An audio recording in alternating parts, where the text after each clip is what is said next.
Uma ótima noite a todos os nossos queridos amigos internautas, irmãos em Cristo, nesta noite tão especial de sábado, dia 11 de abril de 2020, em que temos o privilégio de mais uma vez juntos estarmos glorificando o nome de Jesus por ouvirmos a sua palavra.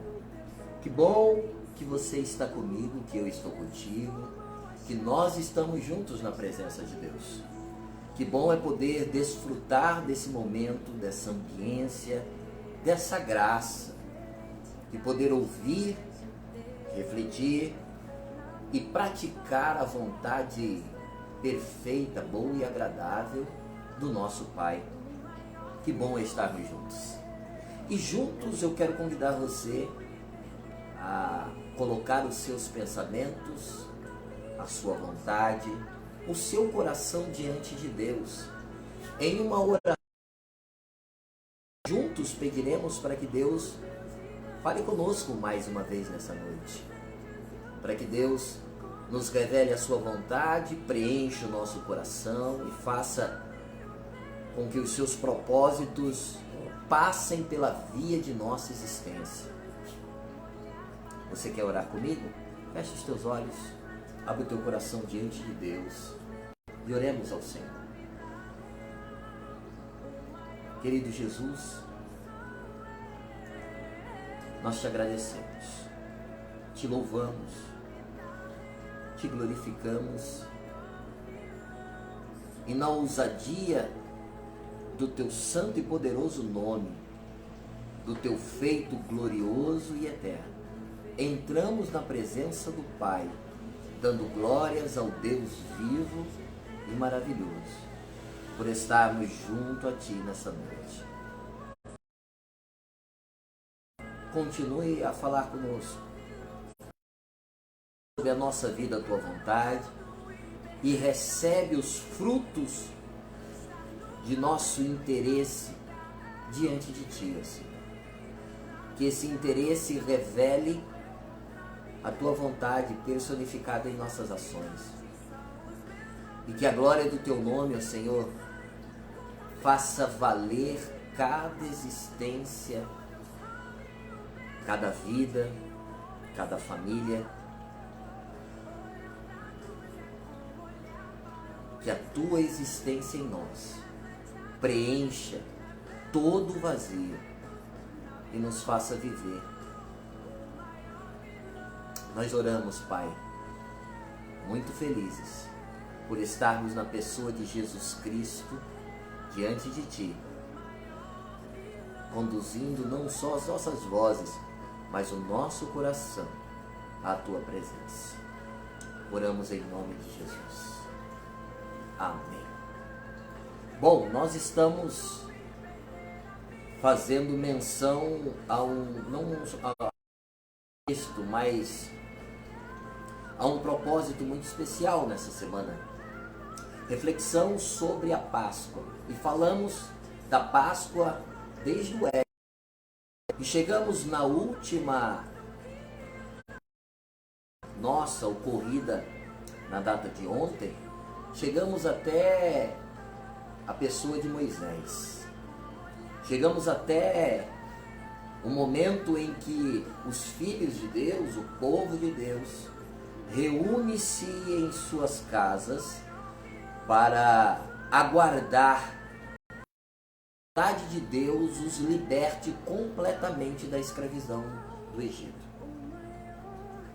E eles estavam em seus lares, como falamos na noite passada, e em seus lares eles fizeram a última janta ainda no Egito enquanto escravos.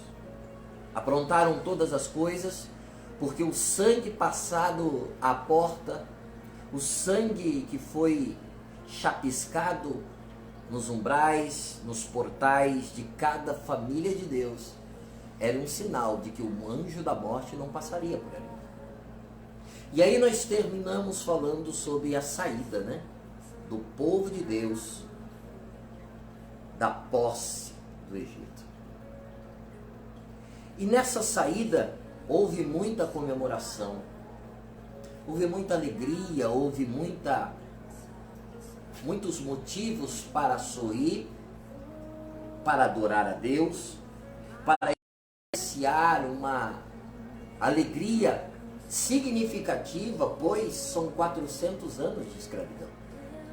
Mas agora, como feito com Abraão, olha como a Páscoa é perfeitamente colhida no coração de Deus, plantada no coração de Deus e colhida no coração de Deus, assim como fora feito lá em Abraão, onde foi dado uma ordem a este patriarca para sair da sua terra, do meio da sua parentela e ir para algum lugar que iria ser anunciado. Mais uma vez a mesma ordem em outras circunstâncias. Agora não mais apenas a um pai de família, agora a uma nação, por meio de Moisés. Saia do meio deste povo, saia do meio daqueles que lhe abrigavam. A pessoa de José, um abrigo fraterno, um abrigo de convivência harmoniosa, mas ao estender do tempo, agora no flagelo da escravidão, mas saia deste lugar e vá para um outro lugar que eu anunciarei. É a mesma palavra, é a mesma ordem. E esta ordem é recebida por Moisés e pelas milhões de pessoas que agora seguem a esse líder. Logo à frente existe o primeiro obstáculo diante da realidade da liberdade. A primeira condição imponente, o primeiro princípio de contradição real ao propósito substantivo de Deus na vida daquelas pessoas.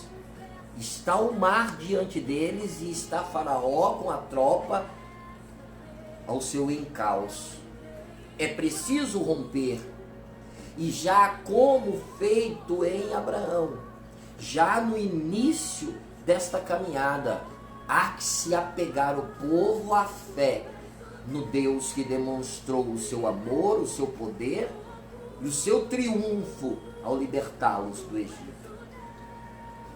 E diante desta questão, Moisés conversa com Deus e Deus lhe dá uma boa nova em afirmação. Levante o seu cajado, Moisés. Não tema, não se concentre nas dificuldades da realidade, não desfaça a coragem de seu coração à medida das dificuldades, das circunstâncias. Muito pelo contrário, reaja a partir daquilo que você já tem, levanta e dê a ordem e acontecerá. Não é assim que Deus fala conosco diariamente?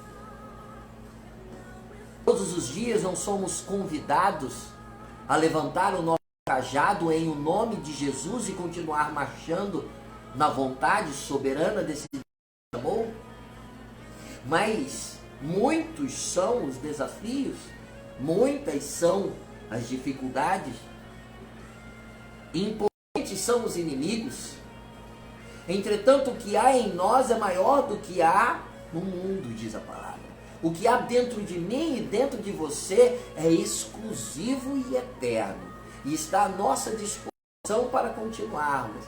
E assim Moisés, ouvindo a voz de Deus, como Abraão ouviu essa voz, ele ergue a sua mão, ergue o cajado, dá a ordem e o mar se abre. O Deus que vê, viu a fé agindo no coração de Moisés e do povo, e eles passam em seco a Faraó seria completamente alcançado pelas ondas bravias daquele mar revolto. Todos os egípcios morrem e o povo de Deus passa adiante para um novo desafio.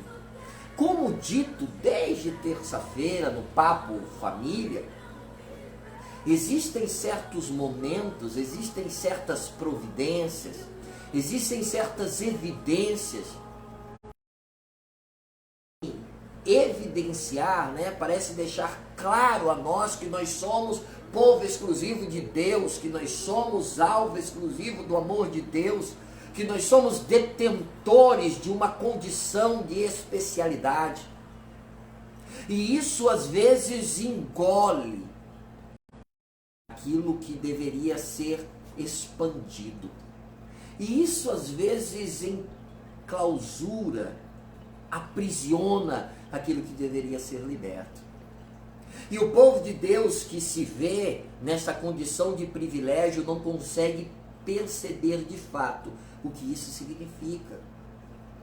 E nas evidências das dificuldades do deserto, eles vão se perder, mesmo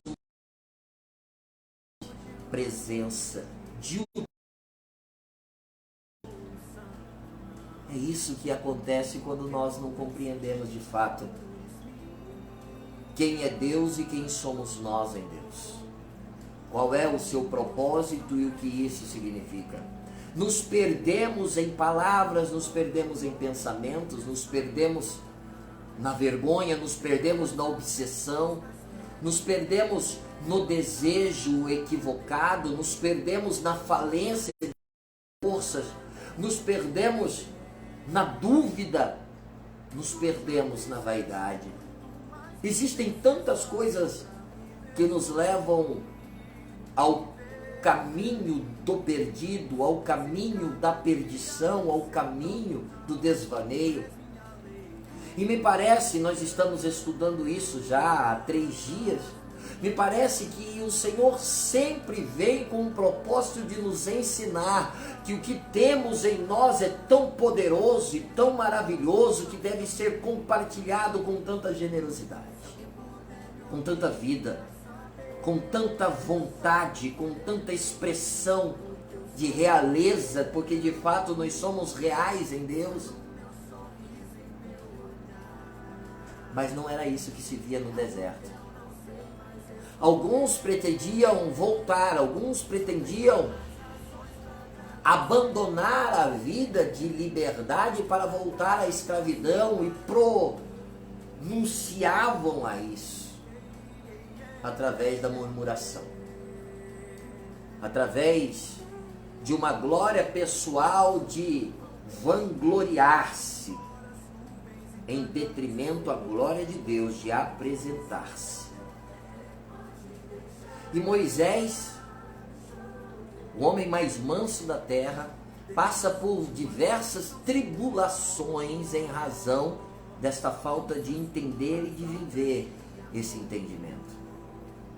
E a Páscoa, inaugurada como a passagem da escravidão para a liberdade, agora não é recebida, compartilhada e desejada na condição de sua natureza. Não há liberdade no deserto, por mais que uma coluna de fogo guiava os homens e as mulheres de Deus durante a noite, por mais que uma nuvem apaziguava ou deixava mais ameno o sol do deserto durante o dia, por mais que carne caísse do céu, maná, o café da manhã todos os dias fosse apresentado, e um café da manhã dos céus de Deus para eles. Por mais que água minasse da rocha, por mais que água ruim tornasse-se boa diante da misericórdia de Deus, ainda assim, a liberdade não era cultivada. Não era cultivada com gratidão. Não era cultivada com graça. Parece que Deus tenta ensinar a nós, homens, que somos dotados sempre de uma ausência. Seja da ausência de uma condição natural de existência, a presença de Deus, ou a ausência de uma necessidade urgente que está logo ali e a gente não consegue alcançar. E isso está presente na vida humana durante os 40 anos do deserto, e Deus dialoga com essa corrupção interna nossa, com essa limitação nossa, com essa evidência de falta nossa durante todo o período, inclusive prometendo que aquela geração que não conseguiu entender o propósito de Deus, das evidências de Deus, da permanência de Deus, essa geração não poderia herdar a promessa de Deus. Aqui está um parênteses nesses 20 minutos de conversa, ou melhor, 15 minutos de conversa. Quando nós não percebemos quem Deus é, nós nos entregamos a quem Ele não é. Quando a gente não consegue perceber Deus nos céus, Deus na natureza, Deus na nossa família, Deus na nossa profissão, Deus nos nossos relacionamentos, Deus na nossa mudança de caráter, Deus nas evidências da nossa bondade, Deus no exercício de nossa misericórdia, Deus na transformação dos nossos hábitos nocivos, quando a gente não consegue no nosso dia a dia, transformado pela sua graça, nós nos aproximamos de um ser que não é Deus, de um ser trabalhado por nós, de um ser desenhado por nós, de um ser cultivado por nós, adorado por nós, de um ser criado por nós, mas que não é Deus.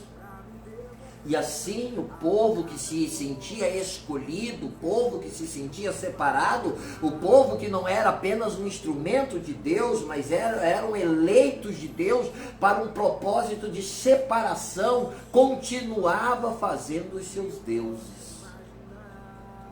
continuava imaginando o seu céu, continuava se transfigurando nos seus propósitos, sem observar os detalhes, não só dos cuidados, mas do amor de Deus.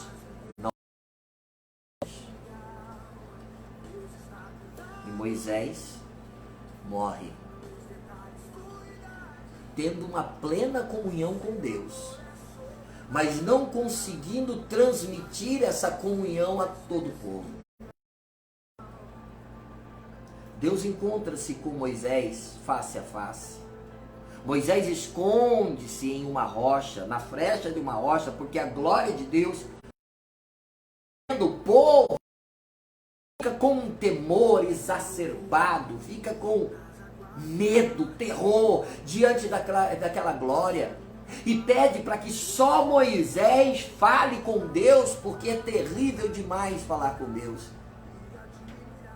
É terrível demais encarar as nossas próprias falhas, as nossas eminentes decepções, a nossa ausência diante da perfeição. Então o povo elege Moisés como um mensageiro, elege Moisés como alguém que faz a mediação. E assim continua o propósito do povo em conhecer a Deus. E Deus vai trabalhando, prestem bem atenção, Deus vai trabalhando com o povo conforme o povo consegue compreender. Deus tem uma metodologia própria de se revelar à medida que nós abrimos o coração a essa revelação. Como o povo, ao invés de buscar uma intimidade própria, a conhecer a Deus como Ele é, entrega a Moisés esta condição por medo, pela corrupção pessoal, pela afastabilidade daquilo que deveria ser estabelecido em suas orações, em seus corações, em sua intimidade com Deus. Assim se estende nas demais gerações. É assim que acontece com Josué. Ali está um escolhido, ali está um líder que deve transmitir ao povo a vontade de Deus, o exercício dessa vontade nas guerras. E Deus respeita essa maneira de compreensão do povo. Não quer dizer que Deus esteja satisfeito com a maneira como o povo compreende. Aqui está algo que eu e você precisamos nos ater e entender. Nem sempre porque está dando certo quer dizer que seja o melhor caminho. Nem sempre porque Deus está respondendo dessa forma quer dizer que Deus está feliz com a forma como Ele está respondendo. Deus tem algo maior e melhor. Porque Deus quer se revelar como que somos seus filhos. Mas o povo só entendia a mediação.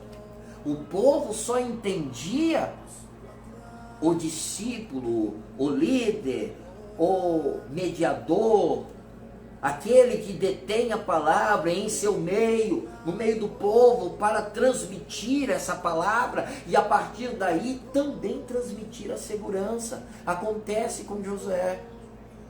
E Josué guerreia muitas batalhas, há diversas passagens e Deus vai dando vitória, dá vitória em Jericó, dá vitória no reino de Ai, dá vitória em tantos outros reinos que estão circuncidando Canaã, porque a promessa, mais uma vez, como dito lá atrás, Abraão, a promessa, mais uma vez, é uma terra.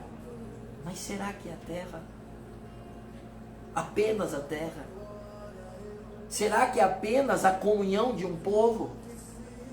Ou são experiências que mais uma vez pretendem anunciar quem é esse Deus e quem somos nós? Josué parte e aí vem os juízes. E esses juízes mais uma vez têm a missão de apresentar o povo à vontade de Deus. E Jefté, Sansão e tantos outros juízes são juízes que ouvem a voz de Deus a partir de uma comunhão e compartilham essa voz em seus aprendizados, em suas guerras, nas obras de suas mãos. Mas me parece que Deus ainda não está satisfeito com essas condições apenas. Passa-se por Ruth, passa-se por Samuel, o último juiz. E Samuel inaugura um novo tempo. Porque o povo, mais uma vez, quer ouvir a voz de Deus, agora não mais apenas por homens eleitos para entregar uma mensagem. O povo olha para fora e quer a figura de um rei. E aí vem o primeiro rei, o rei Saul. E esse rei escolhido pelos homens e por Deus, em razão dessa escolha, decepciona demais. Porque os homens continuam querendo eleger alguém para que lhes entregue o prato pronto, e me parece que o nosso Deus gostaria que o prato fosse feito de maneira compartilhada. Deus gostaria de chamar todos os seus filhos para esta cozinha, e todos nós estarmos produzindo esta refeição, mas o povo quer eleger alguém para pagar o preço, alguém para ter autoridade, alguém para liderar, alguém para estar à frente, alguém para dizer também que é o responsável, alguém. E se afastar de sua responsabilidade pessoal.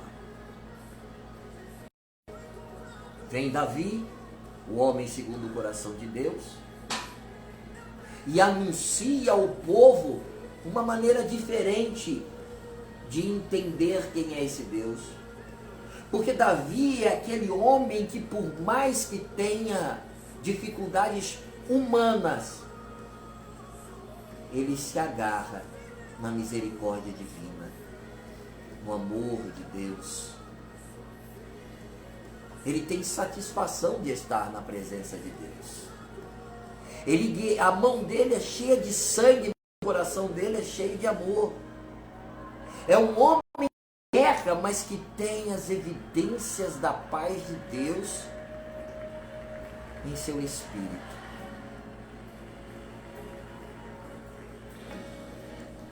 E ele continua no reinado, evidenciando a vontade de Deus para o povo. E o povo ama Davi, Deus ama Davi, mas Deus não quer se encerrar em Davi. É uma promessa maior. Vem Salomão, o homem mais sábio de toda a terra. A sua sabedoria alcança os confins da terra. Pessoas vêm dos 4 cantos do mundo para ouvir a voz de um homem cuja sabedoria estava além da capacidade mediana de entender, da capacidade maior de entendimento dessa terra, porque essa sabedoria foi dada por Deus. Mas ao final de sua vida, Salomão diz que vaidade sobre vaidade, tudo é vaidade. Discorre a sua vida sobre a falta do elemento de convicção de uma contínua vida no porvir. Ele olha e diz que debaixo do céu tudo é vaidade. Ele olha para os homens e diz que nos homens não há uma condição perfeita, um acabamento final. E isto traz ao coração de Salomão um pesar significativo, porque há uma cortina entre ele e o futuro existencial. Porque por mais que fosse lhe dada a sabedoria, esta se encerra sob as condições de avaliação desta terra.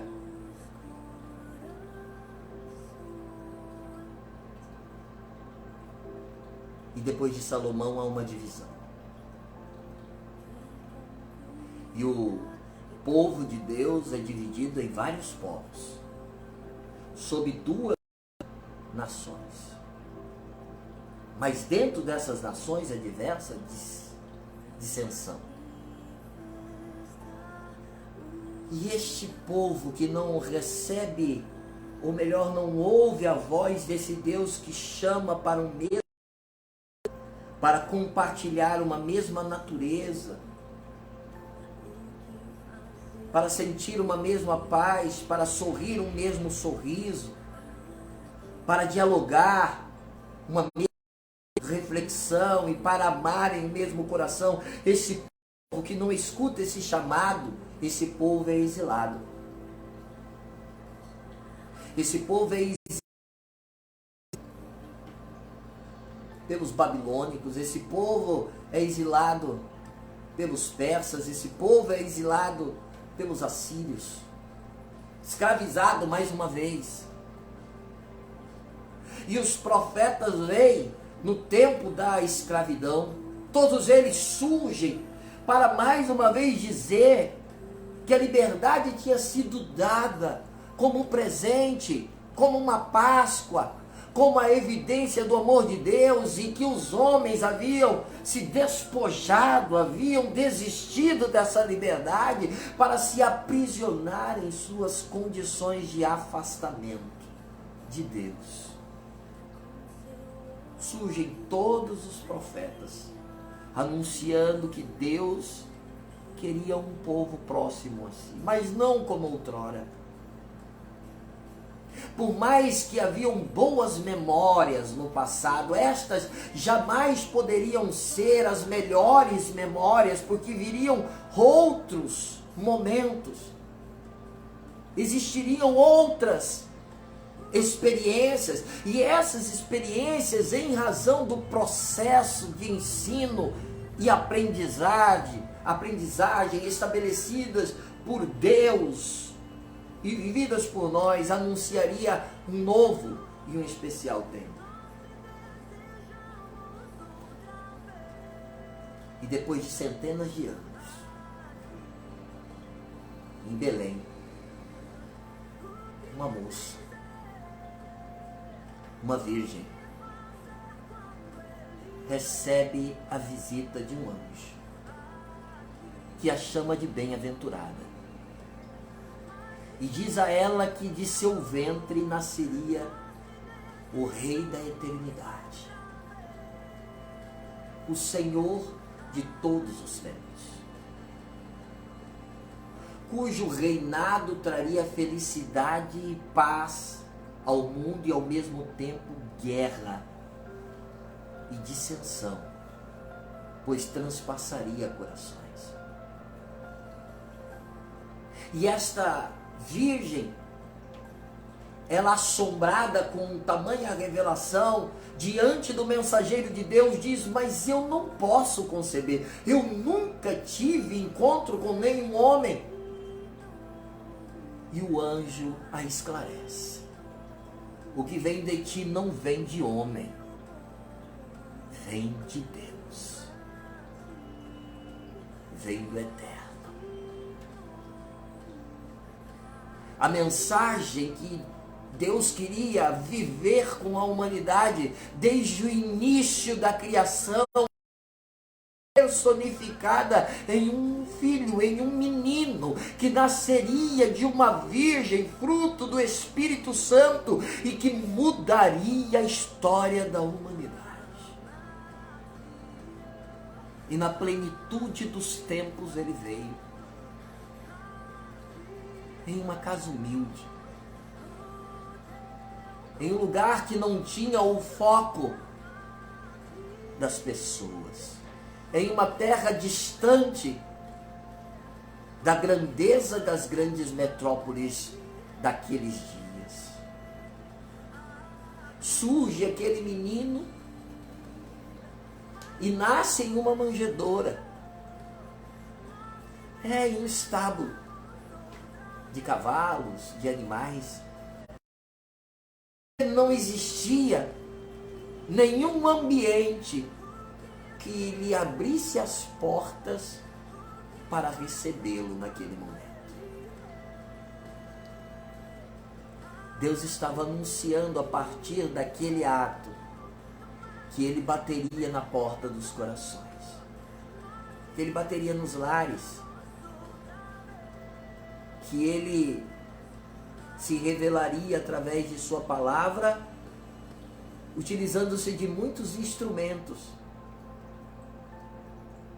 para se oferecer àqueles que quisessem a sua companhia. E aquele menino humilde, aquele Deus, nasce em um local completamente ausente de luxo,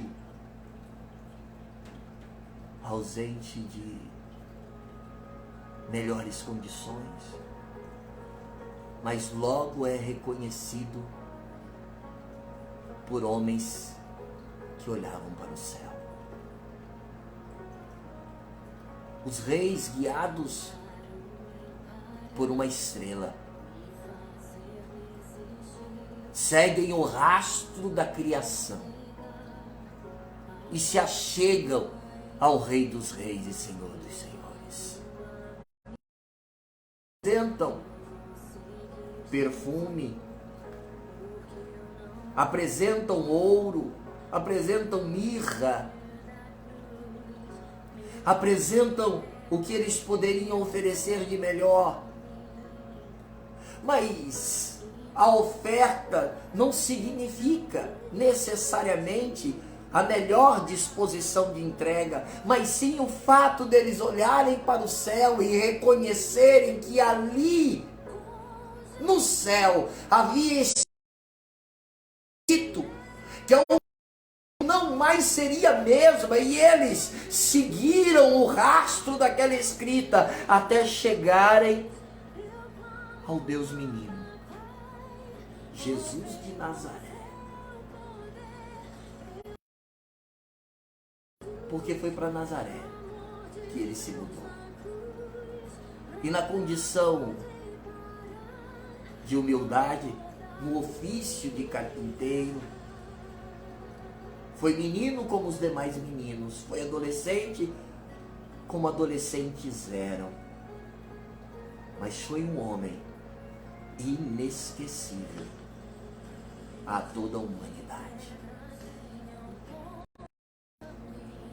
Convidado a ir a uma festa, as pessoas olham para ele e identificam nele.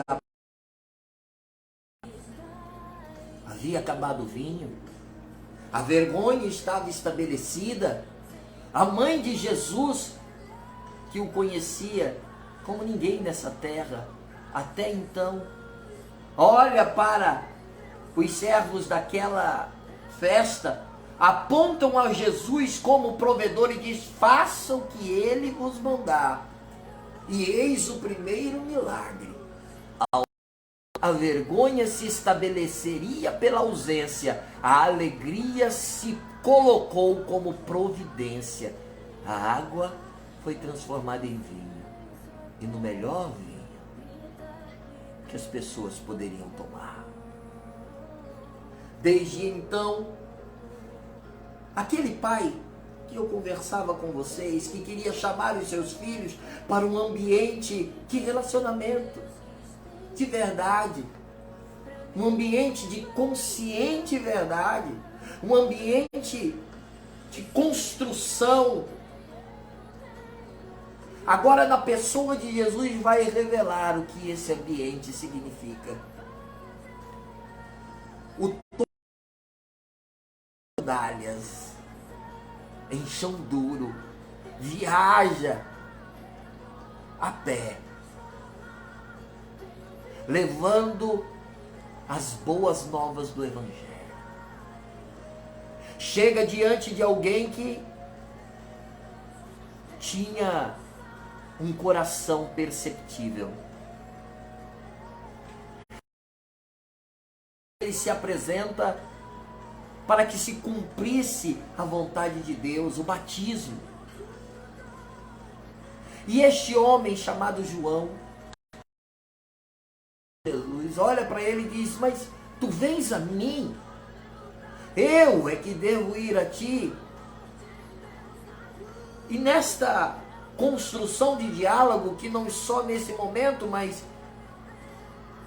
temporal, João diz: este que vem a mim, não sou digno de sequer amarrar as suas sandálias. Com água, ele batiza com fogo e com o Espírito Santo. Mas a humildade desse Deus que não se recolhe à condição de ser Deus, que não se afasta por ser Deus, mas se inclui pelo amor que tem de Deus, esta humildade é manifesta. É preciso, me batiza. E na forma corpórea de uma pomba, o Espírito Santo se evidencia sobre ele. E essa Páscoa começa a curar pessoas, a tocar em moribundos, a expulsar demônios. Essa Páscoa começa a expor, a externar a vontade edificadora de Deus, à medida que todas as pessoas que se achegam a Ele recebem dele algo especial. Homens que vão atacá-lo, homens que vão censurá-lo, homens que vão com o propósito de separar a verdade na ocultação da mentira, olham para ele e dizem assim: nós não falar assim, com tamanha autoridade. E esse Jesus que age, que liberta. É o Jesus que fala as boas novas.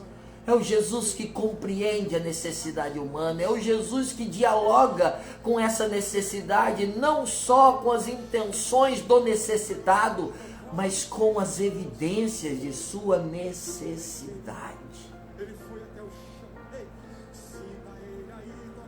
É o Jesus que não olha apenas para o semblante. É o Deus que não vê apenas o exterior. É o Deus que dialoga com o interior. É o Deus que estende a mão. É o Deus que faz com que seu amor seja compreendido, seja experimentado. E esse amor conduza a uma transformação jamais vivida pela humanidade até então. Então, há uma nova condição aqui. Agora esse Jesus começa a chamar aos outros também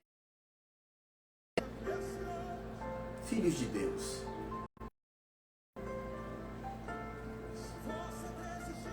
Como pessoas que de Deus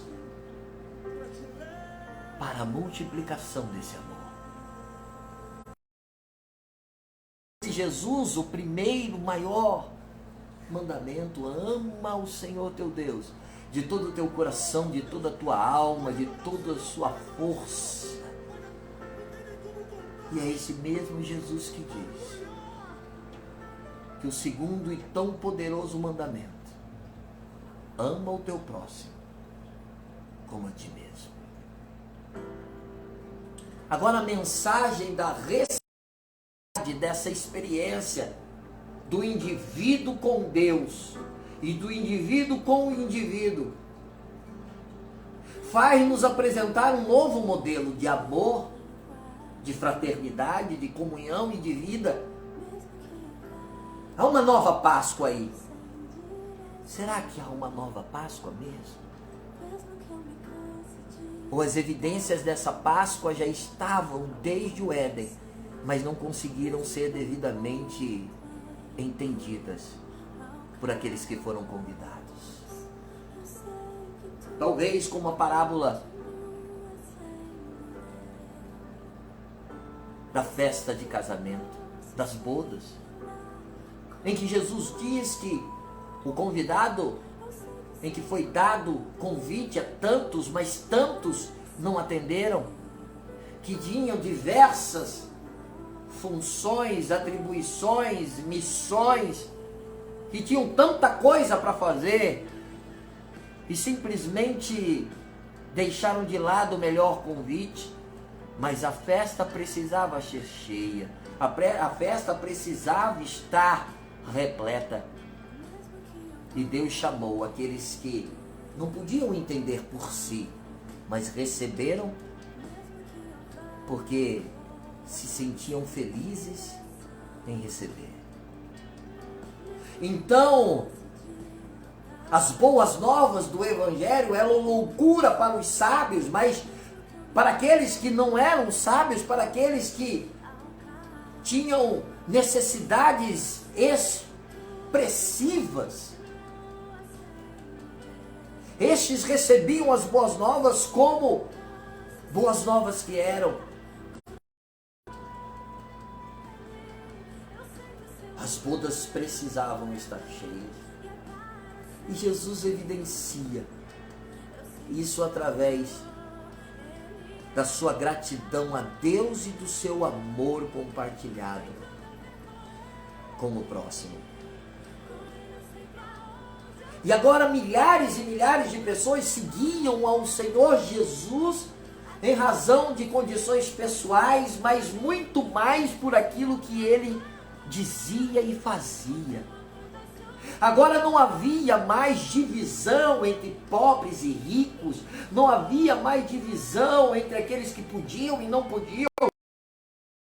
Chegavam a ele, conseguiam compreender quem era Deus através dele. Uma mulher Ciro-fenícia. Uma mulher que parecia estar distante da realidade de bênção a Israel. Chega a Deus e pede que Deus intervenha em uma causa de sua família, em uma necessidade que precisava ser resolvida imediatamente. Deus, Jesus, o nosso Salvador, responde a ela: mas eu não posso lançar o pão aos cachorrinhos, eu não posso lançar o fruto da bênção àqueles que são considerados menores ou que se consideram menores. E a palavra desta mulher faz refletir no eco daqueles que a ouviram, principalmente a partir da afirmação de Jesus: oh Deus, apenas as migalhas me servem. Ela não só recebe a bênção, mas ela recebe uma afirmação elogiosa do Salvador Jesus. Esta fé, esta fé é a fé produzida pelo Espírito de Deus. Mas esse Jesus que no sábado de Ramos passado, é o Jesus que é recebido com louvores, recebido com eloquente gratidão, festa. Palmeiras são lançadas, folhas são lançadas ao longo da via onde ele passava, montado em um jumentinho. Esse Jesus que no sábado de Ramos é a multidão, na sexta-feira da paixão é crucificada, é crucificado por ela, por essa multidão. Mas a consciência das evidências de Deus a partir dos seus propósitos eram tamanha que esse Jesus, ele disse: Pai, perdoai a todos, porque eles não sabem o que fazem. Eles não sabem o que fazem. E a crucificação vai a termo porque era necessário. Como tão bem explicado pelo nosso pastor Isaías, a propiciação e a era necessário. Ontem passou-se mais uma vez, o filme Paixão de Cristo,